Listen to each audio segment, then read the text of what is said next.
kisah yang sangat menarik. Ya, ada Prof. Anar Gonggong. Tadi saya banyak sekali cerita dengar kuliah dari Uda Hairil Caniago. Ya, dia punya hubungan yang luar biasa loh dengan Bung Karno itu ya.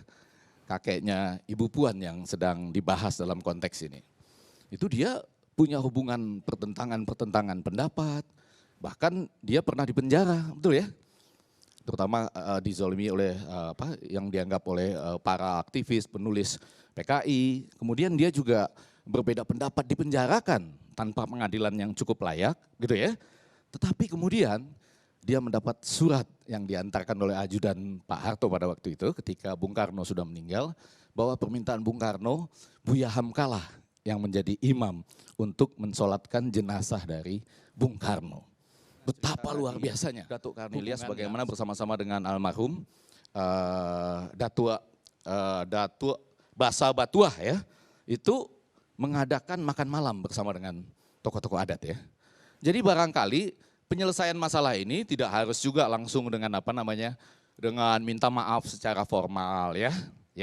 Memang perlu menjelaskan itu, menurut saya perlu dari Ibu Puan sendiri, dari Uni Puan sendiri. Ya, itu perlu, jadi jangan terus-menerus melalui Uda Arteria Dahlan, terus kemudian lagi siapa tadi? Ahmad Basara, semuanya bagus ya. Tetapi mungkin ada caranya. Nah, cara dari Datuk Karnilias itu luar biasa.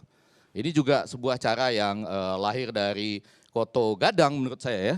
Mungkin makan bajambah, betul kan? Ayolah, ajak ke Sumatera Barat, makan bajambah, itu peristiwa-peristiwa penting loh ya.